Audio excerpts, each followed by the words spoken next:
Write your own path with opportunities.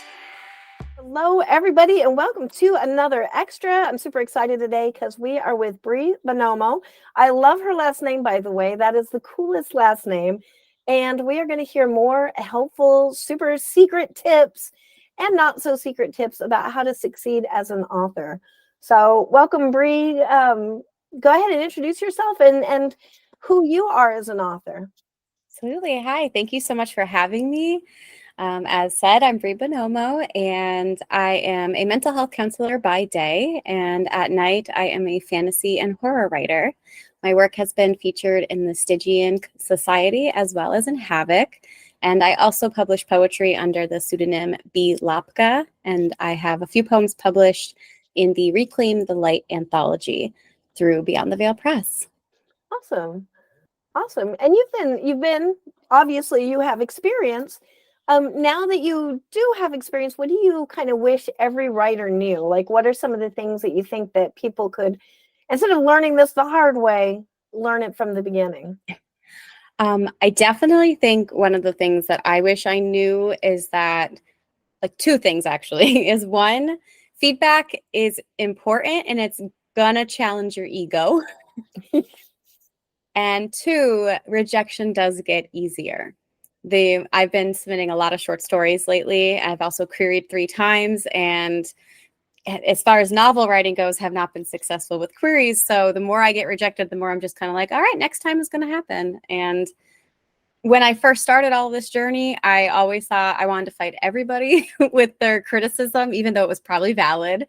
And I also would be like really upset when people reject me and be like, oh, they just don't get my work. When in reality, it was bad. Like, I was a new writer. I didn't know what I was doing. So Yeah, I think that's actually really, really good advice. Because rejection is not a personal attack. It's not a reflection of who we are as a person or even the story. Sometimes it could just be not a good fit, or 500 people submitted to something and you're not one of them, and you also didn't win the lottery this week, and so yes, the odds aren't in your favor.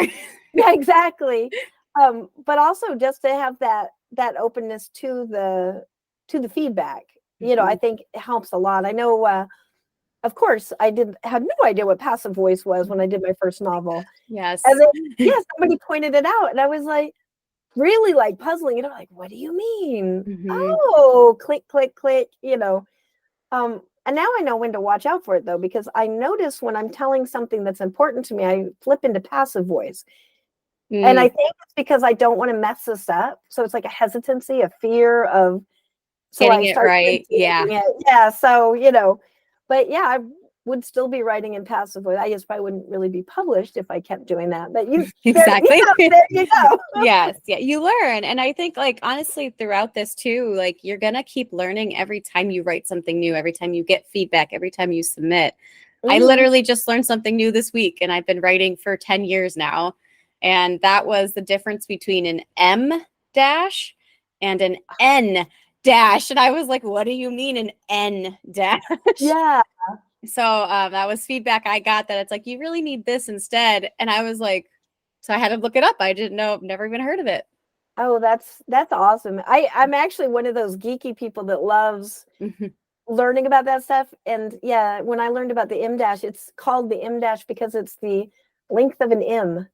Oh, so that makes sense then, of why the N is only one hump versus interesting. Yeah, and so it was one of those things. It was like I'm sitting here with my boss. It was in the newspaper world, and just kind of going, oh, and I could tell he was just like, you're on the clock. Have your epiphanies and then another time. But that's hilarious. Yeah, but yeah, and it's such a simple thing. I actually learned about shun formatting. I probably shouldn't admit this when I took over a magazine, because I really didn't do a lot of submissions myself. I self-published, and then I found out about shun formatting then, as I was, wait, why is this crazy formatting everybody's doing, and yeah, I found out about it last year for the same reason, as I was trying to submit, and it was like, you need this. Yeah, I was like, okay, I got to figure out what it is. Yeah, exactly. And then at first I was like the rebel of like, yeah, you cannot contain writing. It will be in whatever format it is. Then after working with them, like, no, please put it in Shun. It really, really helps. Like there's Yes. reasons. Yeah. I just told somebody the other day, I wish everyone would just do Shun format because it's so much easier to format everything the same. That's another thing to keep in mind when you're submitting to magazines. Nothing is consistent. Mhm. Yeah. So always go with the submission guidelines. But let's do talk about submitting to magazines and stuff, and also AuthorTube, which is something you were recently part of. These are helpful things for authors. We don't, especially I think these days, the last 10, 15 years with technology, the shift has changed. We can no longer sit and write our magnum opus on our washing machine, and Yep. we have to be out there and we have to be meeting people and doing things like AuthorTube. Mhm. What are your thoughts on that, and what advice would you give people to, for submitting and getting yourself out there, not only in the written word, but all around that in the Yeah. author sphere, I guess. Yeah. Yeah. I do think that it's like a fine line because I don't think you need to be like fully like chronically online in order to have a leg up in the world. Obviously, then we wouldn't be writing. But I do think it is important nowadays to have some kind of network, whether it's just a bunch of critique partners or, people to give you opportunities.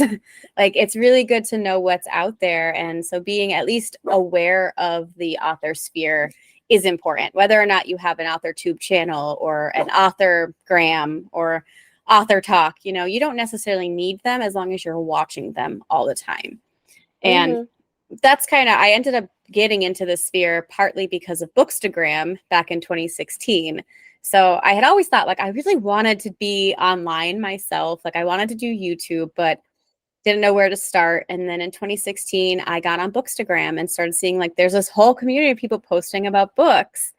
And then finally, like pre-pandemic 2019, I was like, all right, I'm gonna take the plunge. I got challenged in like a Discord group to do something. And I'm like, I'm just gonna post this intro of my author life on YouTube and see where it goes. I loved it. It was something new, but then people welcomed me. And then from there, I've just like grown into the field. So I've met my critique partners. I've met some of my best friends and writers now because of all of the connections I've made. Because not everybody in my personal life and most of them don't write. So having that commonality was super important. And like I've met publishers, I've gone to conferences now. Like I've done all of these things that I would not have done if I didn't jump into AuthorTube and Bookstagram. Oh, that's fantastic. Yeah, which kind of combats the idea that authors, we get isolated. Mhm. We're usually writing alone somewhere, not supported. Well, not Mhm. supported. I am very supported by my family, but Yes. they do get bored sometimes when I am going on for an hour about plot devices or tropes or something. You have to find the right people to talk about that Yes. with. And so yeah, reaching out kind of. Do you have like some tips maybe for people who might want to do what you did? Absolutely. The one that I found was the hashtags. Now, they're not as popular on AuthorTube as they used to be, but the like AuthorTube newbie, BookTube newbie tags are still relevant, and almost everybody starts with those. And that's a really good way to find people who are just joining the community, as well as posting it and bringing people to your own community. So if you want to do YouTube specifically, I would recommend the AuthorTube or BookTube newbie tags. You could Google them and they probably come up immediately with a million people. But otherwise, just, having like a gentle presence, even if you're not someone that posts a lot on any social media, like not everybody does the video space, but just, posting pictures like I just do sometimes too. I'll just post a picture of my messy desk and talk about editing in my Instagram. People, talk to me. And sometimes I'll get people who I've never interacted with on Instagram be like, oh my God, I'm in the same space. And then I have a follower. That's awesome. That's awesome. Which, and that I think is also part of that isolation maybe that we Mhm. that we want, oh, you're doing that too. You're an author. Mhm. I'm an author. This is what that community looks like, because we Mhm. don't have often the common space, except for when you, like you said, you started going to conventions and stuff. Mhm. How do you think having that has kind of affected your career? I don't think much in the way of like getting further in my career, but awareness and like the connections of like who to follow, what to do. I've gotten like professional feedback for discounted rates going to conventions, which has just helped my writing overall. Like I said, not that I've gotten a novel published at this point. I am pursuing traditional publishing. So that's a tougher space, but learning how to make query letters, learning how to actually do a synopsis well, like all of that was invaluable. So while I might not have been like, I met an agent and they were like, submit to me, I still got a lot of feedback that just made my writing grow. Mm-hmm. And it is a long haul as Mm-hmm. well. You know what I mean? I think ages ago, I was doing an interview with somebody who was an overnight sensation. Oh, wow. And then I can't remember her name. And that was the overnight sensation, air Mm-hmm. quotes. And that's what she said, is I'm actually not an overnight sensation. I've been doing this for about 10 years. And she said in her observation, it's 5 books, 5 years. It seems like before you really start making traction. And I say books, I'm very loose of publication. Mm-hmm. We'll say publication. And it does seem like, as I've watched that metric, like that seems to be very accurate. Mm-hmm. Um, I mean, what do you think? Do you think you've observed that, or how true do you think that is? Yeah, I'm not necessarily sure if I've observed it directly, but just even thinking of my own experience, I'm like, I think I'm on book 5 that I'm writing, and I definitely feel the most confident about any book I've ever done. So maybe this is, and I started seriously writing and querying about 5, 6 years ago. So Yeah, might match up. yeah, yeah. So okay, so far that sounds true. Mm-hmm. Let's hope. Yeah, My yeah, plan is to query again by October, November this year before everyone closes their submissions for the holidays. So yeah. That's awesome. Well, good luck with that. That's thank very you. cool. Well, and that's one of the things I would like to know is best practices for writers, like for submitting. Like, are there things that you would say, oh, definitely don't do that, or this really helped? Well, I think the main thing, and it's like I think the thing that anybody would always say is don't submit without following the guidelines. Like, Yes. it's no matter what it is, whether you're querying an agent or you're submitting a short story or poetry, like make sure that you are actually following what they want. So if you're following an agent and they only publish romance and you're trying to publish a horror book, that's an automatic no. Why are you wasting your time? Yeah. And similarly, if you are submitting guidelines and you don't submit in the shun format, like you're just Hmm. wasting everyone's time. They're going to reject you. Or even if like they say like 2,000 words max for your short story, you will get automatically rejected if you submit 2001. So it's just being very mindful of that first and foremost, because really your chances are infinitely better if you follow everything to the T versus if you just willy-nilly it, because you're never going to get anywhere. Hmm. Yeah, and I'm going to add just a little thing. As a publisher, as a writer, I used to kind of think like, what makes them so special that they have all these Mm-hmm. rules? As a publisher, on the publisher end of it, we're bound by paper costs and paper, and Mm-hmm. the balance of 110 pages is this cost, 109 pages is this cost, and what our readers will read and who supports us. So there are very clear reasons why there are those rules, which as a writer, I thought were just stupid. I get Mm-hmm. it now. I get it why. And it is, it, like you said, it's wasting everybody's time then. Mm-hmm. Yours as a writer, the publishers, Yeah. that is not going to It's sneak one through. Yes, and I think too, like I actually read when I was, so I have a running spreadsheet of all the magazines that I think my work will fit into, so Mhm. that way I can pull them up and see like when they're opening submissions, which is nice, and I Very good. highly recommend doing that for anybody who's interested in short story publication. But I remember finding one that was recommended, and I got sad that it was closed. And one of the reasons they cited for closing was due to the rising cost and people not respecting their time. They were a very small publisher. They said they would read every single submission, and more often they were finding that people were not following the rules and an uptick in AI generated content. Oh, So no. they ended up closing because of those reasons. And, they were very polite in their thing. They were like, we're not trying to blame anybody, but it became way too much to handle when it's not my full-time job. Yeah. Yeah, and it definitely, I think that's a conception too, that the publishers are making loads of money, and Mhm. pretty on par with writers. Yes. Yeah, you have good days, and you have more often than not, it's for the love of it, which is Mhm. which is fine. Well, how about you as a writer? What are some of what are you working on right now, and how can we support you with that? Yeah, so I actually am very excited because I am working as of today, August 1st, is I met my deadline. So I'm working on my second draft of my vampire horror fantasy novel. Awesome. Yes. So for now, like I said, I'm not really publishing it. I am going to go traditional with this book. This is intended to be my next query project, but I will be actually looking for beta readers, probably in September. I'm feeling relatively confident with this draft, but I want readers to be safe. So the best way to support me right now would be to follow me on YouTube and support my journey. If I end up looking for the readers, and you're interested, that would be a big help because I do need reliable readers who are actually going to follow through the whole thing because that's hard to Yeah. find. And, if monetary is more your speed, I do have a coffee page. I don't really promote it because it's not something I necessarily need, but that would help with like printing some like costs and things like that to print it out and read things. So, that's always a way to support me directly. Awesome. And those links are in the description. If you do want to support Bree, I will say too, just as like an urge to be a first reader or to help out as a beta reader, that is where I learned the most stuff when I'm beta reading, because I learned for my own self.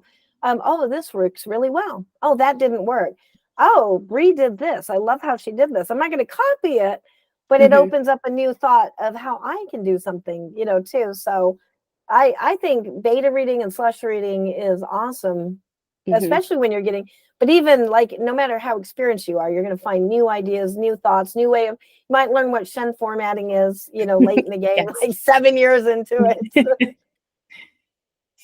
Yes. that's And awesome. yeah, and I will also just say to that too, I agree. And that was tied back to the thing about feedback will hit your ego a little bit. Beta Mm-hmm. reading really helped me in my own writing because I was able to understand how to give positive feedback and good feedback. And then I was also able to take it more because I'm like, well, if I'm giving someone because I want them to make their story better, then I also need to accept that. Mm-hmm. Yeah, that's a really good point. And it's a skill both ways. It's a skill to create the story. It's also a skill to dissect the story Yes. and try to see the part, oh, it's not working for me here, and this is Mm-hmm. why, but and in an objective way, not, you know Mm-hmm. I didn't like that character because they had red hair, and I don't trust red nuts or whatever. I don't know. Please, if Mm-hmm. you're ginger, I please don't say that I'm like, I don't like gingers. I married one. I'm using examples. But yeah, that's really, really good advice. So, well, where can we find you? You said your YouTube channel. So I would say primarily I am most frequently on YouTube at Bree Buonomo or on Instagram, bree.b.writes. I'm pretty much everywhere though. I do have TikTok. I have a Twitter that I don't go on much, but I keep it there just for the pitch contest pretty much. Mm-hmm. I'm on Discord a lot. I do have two Discord channels that I run, and I could definitely get those links to you. They're free to the public. Absolutely. One is a very curated writing Discord. So I have so many sections for talking about specific genres. So if you are, wanting to talk just about the general horror genre, you can. And then I have a section for submission and feedback and all that stuff. So I try to make it as inclusive as possible and being able to share and talk through other writers who might not have had that space. Because I will say Discord for me before I created my own was also a very positive space for connecting with other writers. Mm-hmm. Yeah, I like that. And I love that because Discord isn't a super common place for us to all hang out. Instagram is, or Facebook, depending on your age.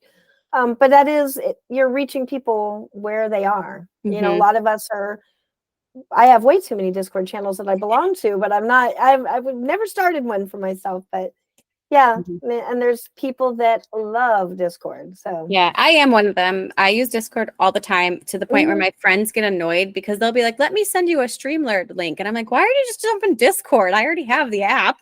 So I'm definitely a lover of it. I've created many, many channels in my time. That's funny. Yeah, but I do think it's also very accessible for people who maybe don't want to put their stuff out there. Like, you know, I get it because I've definitely died down on my consistency in posting because I focused and reprioritized things. But if you just are someone who like, I don't want to have pictures on Instagram, I don't want to have a YouTube, Discord's like a great place. It's a giant chat room. Yeah. Yeah, it's I think of it as like modern Facebook, maybe. Facebook without the drama, because I don't really see how you could do drama in Discord. Yes. Yeah, somebody would prove me wrong with that, but there is, trust me, there's definitely drama. Sometimes in the form of bots. Oh yes, or scammers, you know, but really like it's nice because like with mine, you need to get the link. So you'd actually have to like find me, click on the link and join. And that's sometimes too much work for those kind of people. Yeah, which is awesome. Nice insulation. Yes. So, and then another part too, I have Reddit, but I'm not like, I don't have a community, but just for people to be aware to connect, Reddit's a little bit more tough. People can be a little bit feral on Reddit, but I learned so much going through the subreddit pub tips and subreddit writers and connecting with people. That was where I actually found my earliest critique partners and beta readers.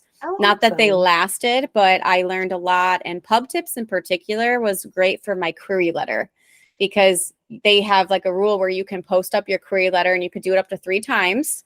And people will just freely give you comments on what works for them or not. And again, as somebody who really didn't have the money at the time to pay a professional to do a query letter critique, having free feedback from people who just want to give it was amazing. That is amazing. And I've never even thought of that. I've danced around Reddit, but not really been on it. I didn't even know there was anything like that, but I would have definitely used that because especially when you're beginning out, who has money for all these editors? And it's expensive. It is. And then like, not to knock Fiverr, but like, it's really hard to find people who like will actually give you what you need because they have such vague, like real quick posts to be like, this is what I do. And you're like, okay. Well, and also there's no editing certification necessarily. Anybody, and that's why you have to be wise as the writer, because I'm definitely not talking about any bad things about anybody, but like anybody can be an agent, anybody can be an editor, anybody can be a publisher. So you really do have to be discerning and wise when you're going out there with your intellectual property. This is very precious to you, you know, and you need to make sure you take care of it. Exactly. So, well, awesome. That is it for today. Thank you so much for being on here. Your links will be in the description for everybody to find. And what's the number one thing you wish everybody would do right now? Like go to your YouTube and like and subscribe, or where would you send us? Ooh, I didn't think about this question in advance, but I would probably say it depends on what you want, but YouTube and Instagram would be my top 2. So go to YouTube if you want to see like what is going on all the time. Instagram for like funny memes and quick updates. Awesome. Well, I like both of those things. So if I haven't already subscribed, which I think I did, but I'm going to go double check. Thank you. All right. Thank you, everybody. And I will see you next week with more extra. Bye. Grab some paper, grab your pen, open opportunities, and you can begin. When you exercise your rights and get published, you may change. Write your own path both wonderful and strange, with opportunities. With opportunities.